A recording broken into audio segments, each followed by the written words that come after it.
This is Aner Dyfan Teaches, From the Depths, Explosion Clipping Part 2.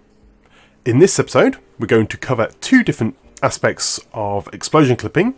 The first is going to be another indication of how explosions can pass through the hull and how important it is to armour the subobject itself. And secondly, is going to be a small demonstrator of how explosions can in fact phase through the same object and cause damage on internal components in rare cases. First off, we have our Subobject Tester. This was given to me as a hull just to try and figure out why it keeps on exploding. So I built this tester to analyse what is going on. So the indication here is that these are where the turrets would be, and this is a prospective impact site from the high explosive round here. And so the difference between these two, as you can see, is this one has the ammo covered, and this one, the ammo is protected heavily by beams of heavy armour. You may be thinking, oh well, if I shoot here, it's obviously the explosion is just going to go around the outside and hit here, but that is not the case, because if I select this, I can actually just build all the way through here. The turrets will no longer be able to turn, but they are actually fully protected now. Just to confirm that, I will go all the way over, just like this, just to make sure there is no chance of the explosion bleeding around the outside, even though it doesn't have anywhere near this range. But let's just do this for argument's sake. There we go. That is a well and truly solid heavy armour wall there. But now let's see what happens if we shoot the hull here. Nothing happens. In fact, nothing happens at all. Neither turret is damaged. That is because the turrets are their own sub-object. They're on spin blocks, or turret blocks, but the game treats them in the same fashion. However, now if I shoot the red area, there is a huge explosion, because as the sub-object, it hits the turret here, passes straight through because it ignores the fact that there's hull here, and only the explosion originated from these blocks here, and then just passed straight through and hit the explosive barrels here as if the hull didn't even exist. This is the same case for this one here, if I shoot blue. But this time, as you can see, the damage is dealt to the blocks, and the heavy armour is darkened, but it is not destroyed because it's heavy armour and is being shot at by high explosive, so it's highly protected. As I showed just now, I can shoot this orange block and nothing, and these blocks don't get damaged, and this can be used to rather ridiculous degree, because what I can do, I can actually put ammo barrels on this.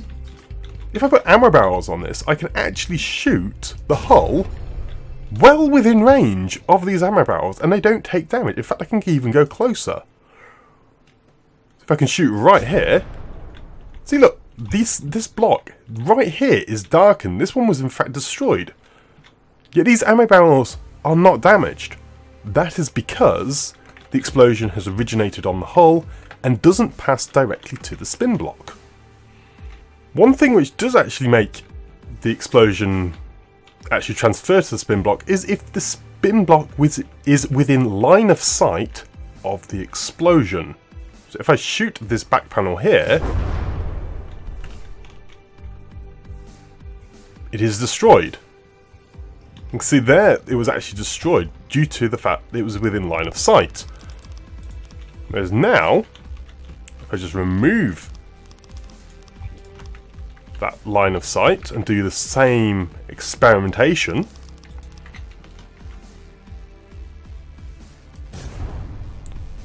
it is completely immune.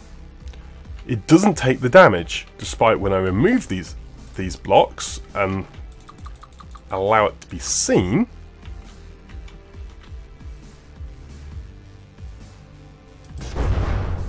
the explosion is transferred and it hits the spin blocks.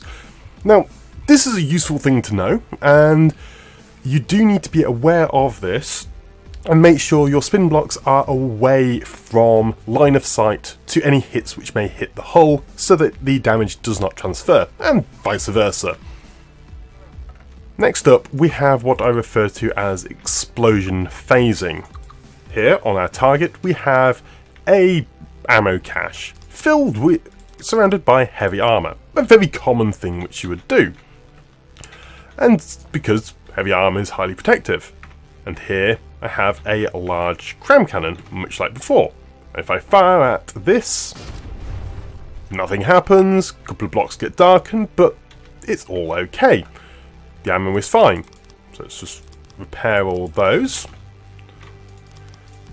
But this isn't always the case. There is a very strange thing which can happen. Damage is being dealt to those blocks, or can be, by this cram cannon. So, if I just shoot it several times, and replacing the blocks in the interim period, so I do not breach the heavy armour at any point.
Usually by this point it will have already detonated. There we go! Oh, though it's hard to tell if the damage was dealt by the internal or the outside explosion there. So let's just do this experiment again. Let's shoot this box again. See, it's going to take several attempts, but I will replace the heavy armour beams after every shot to make sure that none get destroyed.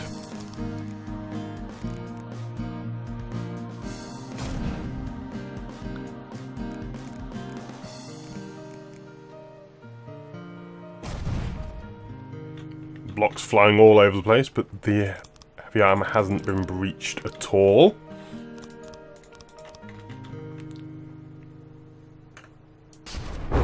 There we go. So, if you can see, the heavy armour has not been destroyed at all, yet the internal ammo barrels have been. And this is just a standard high explosive cram. This, unfortunately, is more of a glitch in the game as to how the explosions are done. And there is a tendency that when an explosion occurs, some of the damage can pass through a block or two, and this can ensure that, or can make, certain things explode when you wouldn't have thought that they could. For example, some ammo barrels within heavy armour facility like this, a nice big citadel. But this is something which can unfortunately occur. One way to avoid this is just basically good shipbuilding. Make sure that your ammo is well protected, not just by heavy armour, but placed in a position that it just doesn't get shot at well. Other than that, this is a glitch more in the game which we at this moment have to put up with until it gets patched out at some point. And there you have it. That's two more explosion glitches and information about clipping and phasing which you just need to know about for the game in order to improve your building. Thank you very much for watching. Until next time.